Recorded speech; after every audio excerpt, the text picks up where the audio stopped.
What is up, guys? It's the Sound Alchemist, and today I'm back to talk about Warhammer 40k.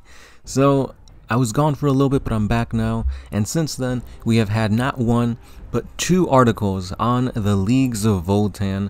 So, sit back, relax, and let's dive into all the awesome lore and new models that we have to talk about.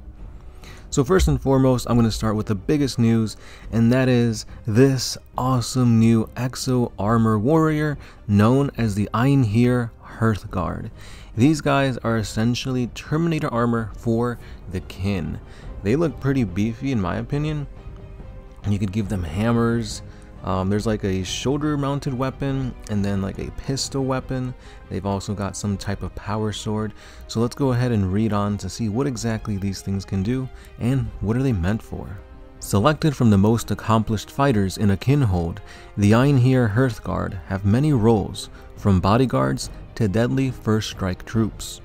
Each warrior has proved themselves over many years of frontline combat, ascending purely by the virtue of their deeds. Each one of these warriors is equipped with a Vulcanite disintegrator, a shoulder-mounted grenade launcher. As they advance, they can lay down the fire. Once they join the melee, they're just as formidable, lashing out with devastating concussion gauntlets.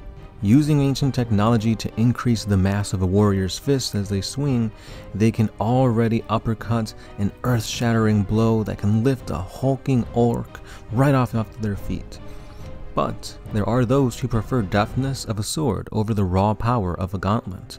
So to fit that, they have a thrumming plasma blade affixed to their wrist. So overall, this does seem like a Terminator armor, because obviously Terminators for Space Marines have power fists, plasma weaponry, Volkite in this case, which is even better, even stronger. Terminators also use thunder hammers, which they have here. So I like it. The look of it looks pretty cool.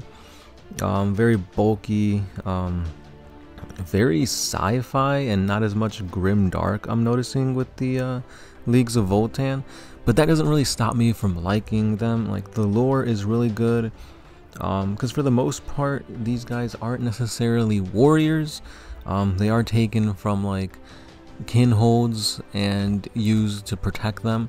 But in this case, the warriors who don these armors are indeed warriors. They ascend through the ranks with their, heroic deeds, and that's how they are capable of donning these awesome weapons and armor. Now, going back to the previous article on the Votann, we have more artwork of the actual squats, and they look pretty cool. Funnily enough, this guy that you're seeing here looks a hell of a lot like my uncle. Did they use him as reference? Probably. I mean, it is my uncle after all. But it's just hilarious how these little things happen. But regardless of that, let's go ahead and read the article to see what more pieces of lore we have to unveil. So the first thing they talk about is the scale of the models themselves. So squats, of course, are space dwarves, so they have to fit the look and the size of being a dwarf in 40k. And here we have an example of a Primaris Marine standing next to one of the kin. So the article says the first thing you might notice is that they look a little squat compared to many races in the galaxy. They usually measure at around 4 feet on average, which you can see that even though they are small, they do pack a punch. Now, this doesn't really reflect correctly in the game, because if squats were indeed 4 feet tall, Space Marines should be like 10 feet tall-ish, a little bit less, because I think Primarchs were about that size. But even then, it looks, based on the model here, like he's not even half as the size of the Primaris. But I mean, I guess you can't make them too small, because then you lose some detail, and you can't make them too big, because then they don't look like squats. So I think they did alright, considering. They do look stocky, they do look small, so I'll take it. And now we talk about their armory and the war gear that they don. So, as we've all talked about before, the kin babysit a network of functioning STCs. The leagues move slowly, but they're not stuck in a technological rut, unlike some factions. They have engineers called Brokirs, which command the auto foundries of each kinhold from their personal anvil terminals. But what exactly are they forging?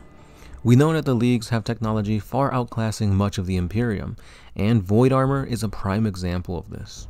While Power Armor of the Astartes is always evolving, they consider that the peak of Imperial body protection, but the Kin's Void Armor takes personal defense to a whole nother level. Void Armor comprises of hardened, jointed segments which are hooked into the Void suit beneath.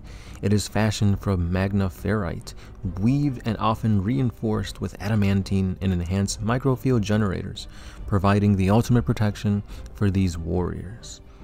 So it's essentially better than Power Armor. They do have some like segments where it's not completely armored, as we can see on my uncle's armor here, but nonetheless it's just as durable. And I'm sure on the tabletop there'll be definitely different ways to kind of show this with like their toughness or armor saves, that kind of thing. I like it. It looks cool. Like I said previous, it still fits the whole sci-fi feel, but not so much the grim darkness. But let's continue on talking about their culture. To the Kin, culture is incredibly important, and much like the requirement for Imperial Knight pilots to honor their ancestors, the Kin are also acutely aware that their ancestors are always watching. A phrase which is used just as a blessing, a battle cry, and a warning interchangeably. The rugged survivalist culture of the Leagues of Votann has bred a long-lived, hardy, and self-sufficient race. In order to truly honor the ancestors, every member of a hold must also endeavor to live a full life, discovering as much as they can and offering their learned experiences to the Votann. The thirst for knowledge has led the Kin to launch countless exploratory and prospecting fleets across the galaxy. And they can even fight as mercenaries in the other wars of the many species of the galaxy. Now that's pretty interesting, because usually you see a new race become, their own thing. Obviously you have little outliers with like the Tau having other races to help them out, such as the Kroot and the Vespid, among many others. But I think what they're alluding to here is that perhaps the Demiurge, which are a squatty, almost rock-like men that the Tau can use as a mercenary force, at least in the lore, not on the tabletop. I always had the idea that those were squats. So maybe this is cementing that idea that the Demiurge are indeed squats, aka Kin, that have different clone skins to look the way they look and prosper in that section of the galaxy. And since they are confirmed to be mercenaries, then maybe those are indeed the mercenaries of the Tau Empire. But we'll have to wait and see. That's the cool thing about all these little lore articles, is that they give us just enough nuggets to theorize and speculate, but they don't give us the full story yet. Maybe once the Codex drops, which I have a feeling is going to be very, very soon, then we'll see all the ins and outs of these Leagues of Votann. Because honestly, this army is looking awesomer. Is that a word? It's looking better and better in my opinion. You've got the Men of Iron allied with them.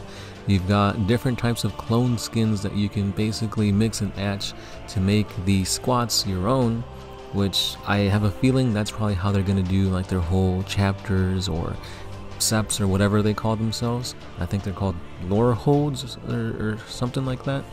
So we'll just have to wait and see. But let me know your thoughts on their Terminator equivalent armor, and let me know what you think about the lore in general. With that being said, guys, that's all I have for today, so stay subscribed for more Warhammer 40k lore.